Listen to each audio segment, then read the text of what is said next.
میرے جو والد دادا اور پر دادا تھے یہ سب سول انجینئرس تھے، تو وہ ایک سمجھیں کہ ایک سیکنڈ اٹیمپٹ تھا، اللہ تعالیٰ کی طرف سے کوئی سگنل تھا. اور یہ کہ جو لوگ سوچتے ہیں لو میرج کرنے کا، ان کو بھی میں یہی مشورہ دوں گا کہ یہ نہ کریں. رات کو بھی مجھے نیند میں بھی خواب میں آ رہا ہوتا ہے کہ میں نے اگلے دن کیا کرنا ہے. ایک جو منفرد بات ہے وہ یہ کہ ہمارے 58% اسٹوڈنٹ اسکالرشپ پہ پڑھ رہے ہیں. 4 بلاکس پلیسر گولڈ کے آکشن کر رہے ہیں پنجاب میں گولڈ بھی ہے. گاڑیوں کا بس ایک سمجھیں، اگر میری بری عادت ہے تو یہ ہے کہ مجھے گاڑیوں کا شوق ہے. ایسا کریں، امیزون پہ آپ کام کرتے ہیں جی، امیزون پہ آپ گوگل کریں ہمالین پنک سالٹ.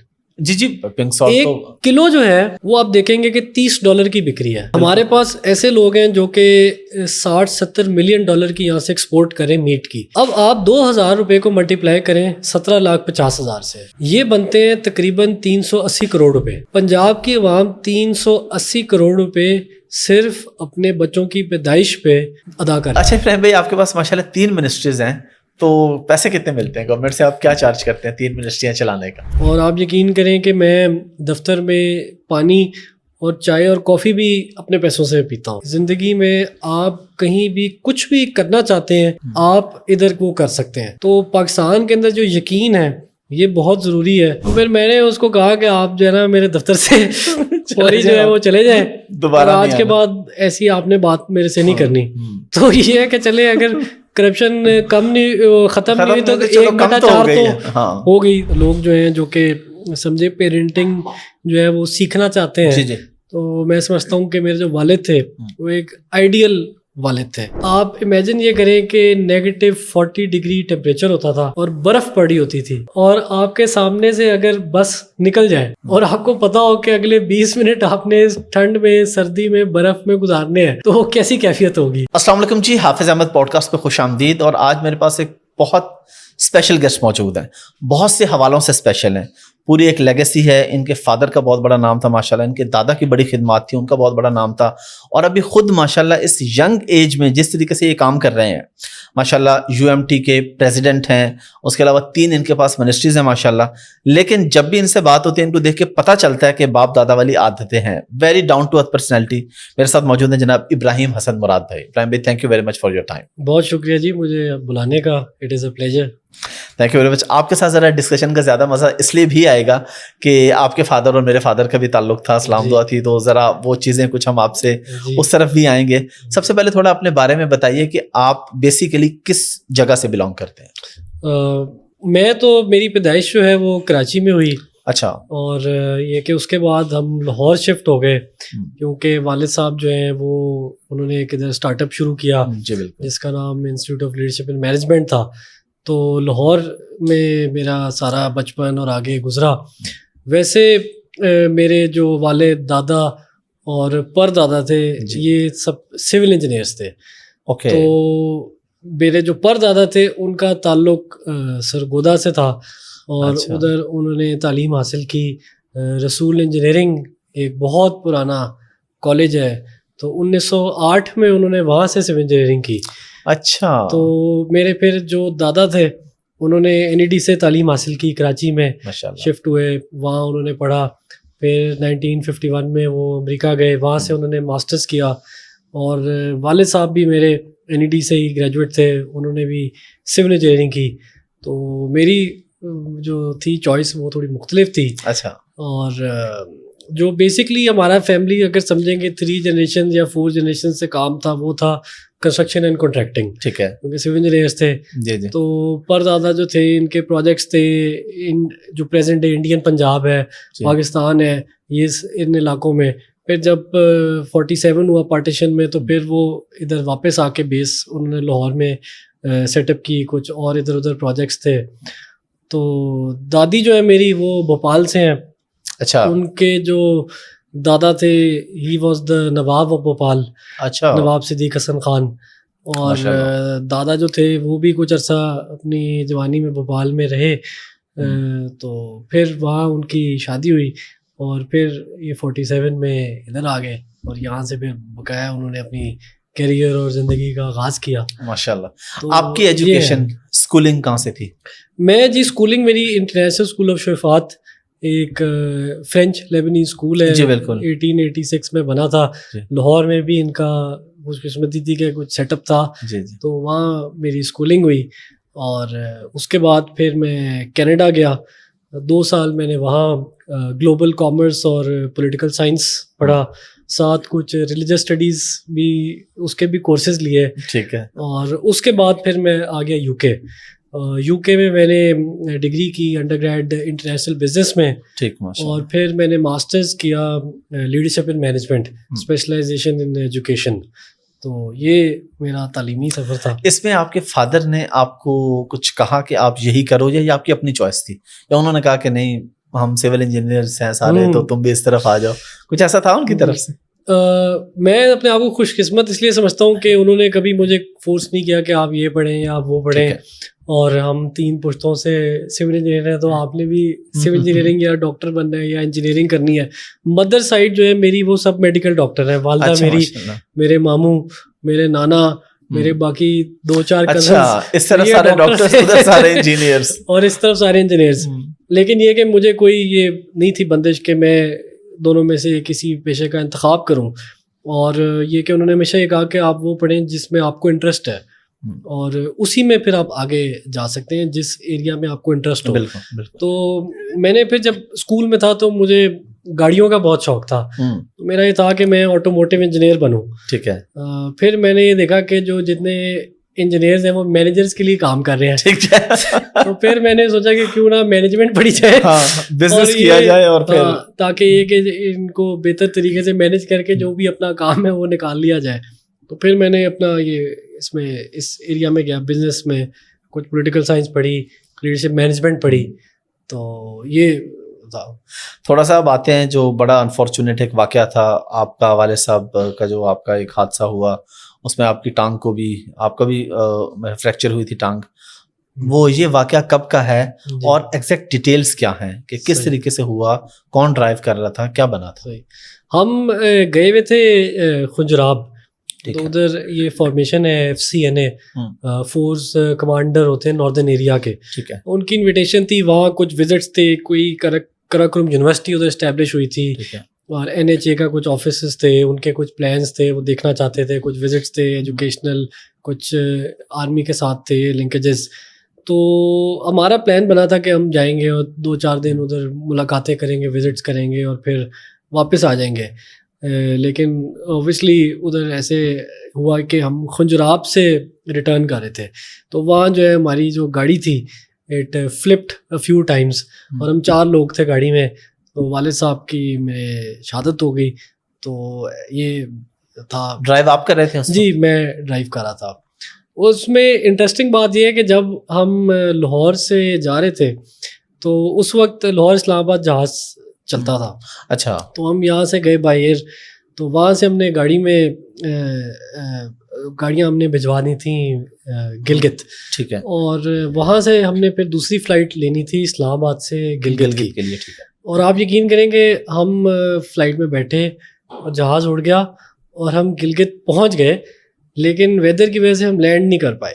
اچھا. اور وہاں سے جہاز جو ہے وہ یوٹرن لے کے واپس اسلام آباد آ گیا. پھر ہم نے ادھر کچھ بندوبست کیا کہ گاڑیاں ہماری گلگت پہنچ گئی تھیں کہ ہم یہاں سے اب بائی روڈ گلگت جائیں گے. لیکن ادھر بھی ایک تھا کہ جائیں کہ نہ جائیں, اب کینسل کر دیں, کیونکہ اوبیسلی بہت لمبی, میرے خیال سے 12 گھنٹے کی ڈرائیو ہے. تو آپ یقین کریں اچھی ایک 4x4 ہم نے وہاں سے رینٹ کی, اور آدھے رستے میں وہ بھی خراب ہو گئی. اچھا. اور وہاں پھر کہیں ایک پولیس اسٹیشن تھا, ادھر بیٹھے 1-1.5 گھنٹہ. میں تھا, والد صاحب تھے, ایک جنرل تھے, 1-2 اور کچھ لوگ تھے ہمارے ساتھ. تو ہم بیٹھے ادھر, ہم نے انتظار کیا سڑک پہ, پولیس اسٹیشن پہ, گاڑی ٹھیک ہوئی. پھر ہم, تو وہ ایک سمجھیں کہ ایک سیکنڈ اٹیمپٹ تھا, اللہ تعالیٰ کی طرف سے کوئی سگنل تھا. لیکن یہ کہ پھر ہم فائنلی ادھر پہنچ گئے. اور اگلے دن جب ہم خنجراب پاس جا رہے تھے, جو دنیا کی ہائیسٹ پیوڈ روڈ ہے, کراکرم ہائی وے بارڈر ہے, تو وہاں سے واپسی پہ پھر یہ حادثہ ہوا. گاڑی کون سی تھی اس وقت؟ وہ گاڑی ہماری تھی یہ کیان ہے, پورشے کی جیپ ہوتی ہے. ٹھیک ہے جی. بہت ہے. چلیں اب تھوڑا سا پھر مزید آتے ہیں آگے. آپ سے آف کورس ہم آپ کے کیریئر پہ بھی بات کریں گے, UMT کے کیریئر پہ بھی اور منسٹری پہ بھی. اسٹڈی کے بعد بات ہوتی ہے شادی کی. تو شادی ماشاءاللہ آپ کی ہو چکی ہے ابھی چند ماہ ہوئے ہیں. ایک تو آپ کو بہت بہت مبارک ہو اور اللہ آپ کو خوش رکھے. لو میرج تھی کہ ارینج تھی؟ نہیں, یہ الحمدللہ ارینج میرج تھی. اچھا. اور یہ کہ جو لوگ سوچتے ہیں لو میرج کرنے کا ان کو بھی میں یہی مشورہ دوں گا کہ اچھا یہ نہ کریں. اچھا. اور بہتر ہے کہ ارینج میرج اور اپنے والدین کو وہ عزت دیں کہ وہ فیصلہ کریں. آپ کی زندگی کا سب سے جو ہے نا بڑا اور اہم فیصلہ ہے. تو بہتر ہے کہ اگر ان کی اس میں جو ہے وہ بلیسنگ شامل ہوں بالکل تو اللہ تعالیٰ آپ کو اس میں ضرور کامیابی دے گا. بالکل. کتنے بہن بھائی ہیں آپ؟ میری ایک بہن ہے جی, تو وہ دبئی ہوتی ہیں. ٹھیک ہے. ہمارا ایک اسکولس کا نیٹ ورک ہے. ٹھیک ہے. تقریباً 200 اس کی برانچز ہیں. ماشاءاللہ. 40,000 طلبہ اس میں پڑھتے ہیں 95 شہروں میں. ماشاءاللہ. اس کو وہ مینیج کرتی ہیں. ٹھیک ہے. اور آپ اکیلے ہی بھائی ہیں؟ جی. اور دوسری شادی کا ارادہ ہے کچھ؟ یہ اصل میں ہمارا سگنیچر کوشچن ہے, جو بھی گیسٹ آتے ہیں ہم ان سے پوچھتے ہیں. تو آپ نے کر لیا ارادہ؟ نہیں, میرا کوئی ارادہ نہیں ہے الحمدللہ. آپ کی بیگم بھی دیکھیں گی تو میں نے کہا آپ سے بھی پوچھ. میں الحمدللہ بہت خوش ہوں جی. میری بیٹی بھی ہے ماشاءاللہ 3.5 سال کی, اور میں بہت خوش ہوں. بلکہ آئندہ میں سوال نہیں کروں گا. اچھا, ابھی آپ کس طریقے سے مینیج کر رہے ہیں؟ آپ کے پاس کیا کیا ذمہ داری ہے یو ایم ٹی کی اگر ہم بات کریں تو؟ دیکھیں, یو ایم ٹی جو ہے یہ میرے جہاں تک علم ہے پاکستان کی سب سے بڑی یونیورسٹی ہے. اس میں تقریباً 25,000 اسٹوڈنٹس ہیں, 900 فیکلٹی ممبر ہیں, 300 پی ایچ ڈی ہیں. پرائیویٹ سیکٹر میں ٹاپ رینک بھی ہے جو ٹی ایچ ای یو کے کی رینکنگ ہے اس میں. تو یہ ایک چیلنج تھا کہ جب میں نے ٹیک اوور کی تو آپ یقین کریں آئی واز اونلی 26, اور ایک اتنا بڑا ادارہ اور اتنے انٹلیکچوئل ایجوکیٹڈ لوگ اور نوجوان ہزاروں کی تعداد میں ان کی آپ پہ ذمہ داری پڑ جائے. تو میں نے یہی سوچا تھا کہ ایک ایسا پلان ہونا چاہیے, کیونکہ کہتے ہیں یہی ہے کہ if you fail to plan then you plan to fail. تو میں نے سوچا کہ سب سے پہلے تو میں ایک پلان بناؤں اپنا 5 ایئر اور ایک اپنا 10 ایئر پلان بناؤں کہ یہ ادارہ اور میں خود کدھر ہوں گے. ٹھیک ہے. تو الحمدللہ وہ جو پلان تھا اللہ تعالیٰ نے کامیابی دی, اور یہی تھا کہ 5 سال میں ہم ایشیا کی ٹاپ 500 یونیورسٹیز میں آئے اور 10 سال میں ہم دنیا کی ٹاپ 100 یونیورسٹیز میں آئے. تو رینکنگ کے لحاظ سے بہت جو ہے سمجھیں اس میں محنت کرنی پڑی. وہ جو 5 سال کے ٹارگیٹ تھے ان کو 4 سال پہ ڈیوائڈ کرنا پڑا, اور سلیپ لیس نائٹس اور بلڈ سویٹ اینڈ ٹیئرز, اور بہت جو ہے وہ لوگوں کو بھی ہو سکتا ہے تکلیف ہوئی ہو, کیونکہ جب آپ لوگوں کو پش کرتے ہیں تو کچھ جو ہوتے ہیں ان کی جیسے کہتے ہیں کہ ہمت جواب دے جاتی ہے, اور کچھ ہیں وہ اس کو چیلنج لے کے وہ آپ سے بھی 2 قدم آگے چل رہے ہوتے ہیں. تو میں جو بھی جرنی تھی اس میں ایک یہ ہے کہ آپ محنت جو ہے نا اس کو کبھی نہ چھوڑیں. محنت ایسی چیز ہے, کیونکہ میں اپنے آپ کو ایک ایوریج آدمی سمجھتا ہوں, لیکن اگر میرے میں کوئی ایسی ٹریٹ ہے جو کہ مجھے شاید ڈفرینشیٹ کرتی ہو دوسروں سے, وہ یہ کہ محنت ہے. اور کام جو ہے اس کا مجھے سمجھیں جنون ہے, اور رات کو بھی مجھے نیند میں بھی خواب میں آ رہا ہوتا ہے کہ میں نے اگلے دن کیا کرنا ہے. تو ایک یہ ہے کہ اگر آپ کے اندر ایک پیشن ہو, اور کچھ لوگ یہ کہتے ہیں کہ if you have a fire in your belly, تو آپ کچھ نہ کچھ زندگی میں نو میٹر واٹ ایج کچھ نہ کچھ اچیو کر لیں گے. اور نو میٹر جو مرضی آپ پہ چیلنج آئے, جتنا مرضی بڑا ہو, تو آپ اس کو سسٹین بھی کر لیں گے اور اس کو سکسیزفلی اکمپلش بھی کر لیں گے ٹارگیٹ کو. زبردست. یو ایم ٹی کے حوالے سے 1-2 اور کوشچن میں کروں گا آپ سے کہ آپ لوگ کوئی اسکالرشپس وغیرہ بھی آفر کرتے ہیں, یا جو بچے نہیں افورڈ کر سکتے ان کے لیے بھی آپ کا کوئی پلان ہوتا ہے اس طرح کا؟ جی, ایک جو منفرد بات ہے وہ یہ کہ ہمارے 58% اسٹوڈنٹ اسکالرشپ پہ پڑھ رہے ہیں ماشاءاللہ, اور یہ 10% سے لے کے 90% تک ہے. اور آپ سمجھیں کہ 25,000 میں سے 14,500 بچے اسکالرشپ پہ ہیں, اور ان میں 1,000 یتیم ہیں. اور ہماری مختلف اسکالرشپس ہیں, مائنورٹیز کے لیے ہیں, ریموٹ ایریا کے اسٹوڈنٹس کے لیے ہیں. بلوچستان کے لیے ہم نے ایک اسکالرشپ اناؤنس کی کہ ہمارے پاس ہر قبیلے سے, ہر شہر سے کوئی نہ کوئی بلوچ اسٹوڈنٹ ہو, کیونکہ وہ ان کے کچھ ایسے ویوز ہوتے تھے کہ ہم جو ہے وہ پاکستان میں نہیں ہیں یا پاکستانی ہمیں اپنا نہیں سمجھتے. تو جب وہ ادھر آئے تو وہ نیچرلی انٹیگریٹ ہوئے, اور انہوں نے کہا کہ یہ تو سب لوگ بہت اچھے ہیں اور پنجابی برے نہیں ہیں. ان کی جب دوستیاں ہوئیں انہوں نے رہا, اور وہ ادھر ایمبیسڈر بن کے واپس گئے, کوئٹہ گئے, گوادر گئے, مختلف. تو ایک اس طرح کی ہماری پوری ہے. پھر اس کے علاوہ انٹرنیشنل اسٹوڈنٹس کو بھی ہم اسکالرشپ دیتے ہیں, اوور آل ابھی ہم نے کیلکولیٹ کیا تھا کہ پچھلے سال تک 9 ارب روپے کی اسکالرشپ دی ہیں, اور ہر سال ہماری تقریباً 1 سے 1.25 ارب روپے کی اسکالرشپس کی ہوتی ہے ڈسبرسمنٹ, اور اس میں تقریباً 10-15 کروڑ ہم قرض حسنہ دیتے ہیں. ٹھیک ہے. جس میں اگر کوئی اسٹوڈنٹ ہو جو کہ جس کے پاس وسائل نہیں ہے تو وہ پڑھ سکتا ہے, اور وہ پڑھنے کے بعد انٹرسٹ فری جو ہے وہ ڈگری جب حاصل کر لے, جاب یا کوئی اپنا بزنس شروع کر دے, تو آہستہ آہستہ پھر وہ لون ریٹرن کر دے. یہ تو بڑی زبردست چیز ہے ماشاء اللہ, بہت زبردست. اور پیسے کتنے کما لیتے ہیں آپ؟ پیسے تو جس طرح آپ نے کہا کہ بس یہ ہے کہ گاڑی ٹھیک اچھی چلا لیتے ہیں, گزارا ہو جاتے ہیں, اور یہ کہ پیسوں کے بارے میں تو جو آپ نے کھا لیا پی لیا اوڑھ لیا بے شک, تو وہی ہے آپ کے, باقی جو ہے وہ آپ کے پاس جو آپ نے خرچ کر دیا آگے صدقہ, باقی تو آپ کا نہیں ہے باقی. اور یہ اللہ تعالیٰ نے جو بھی سب کے لیے یہ ہے کہ جو بھی اللہ تعالیٰ آپ کو رزق دیتا ہے تو رازق تو اللہ کی ذات ہے. بے شک. تو یہ مال ہے یا کوئی بھی چیز ہے یہ اللہ تعالیٰ کی ہوتی ہے, اور اللہ تعالیٰ آپ کو دیکھتا ہے کہ آپ اس کو کس طرح استعمال کرتے ہیں. اس کے بندوں کو جب ضرورت ہو تو وہ اللہ آپ کو بیسکلی امتحان میں ڈال رہا ہوتا ہے کہ یہ میں نے اس کو رزق دیا, مال دیا, تو یہ دوسروں پہ خرچ کرتے ہیں کہ نہیں کرتا. تو یہ بہت بڑی چیز ہے جو کانسیپٹ ہے. لوگ سمجھتے ہیں کہ دولت جو ہے یہ میری ہے, لیکن ایسا نہیں ہے, یہ اللہ کی ہے. زبردست. گاڑیاں کتنی ہیں آپ کے پاس؟ گاڑیوں کا بس ایک سمجھیں, اگر میری بری عادت ہے تو یہ ہے کہ مجھے گاڑیوں کا شوق ہے.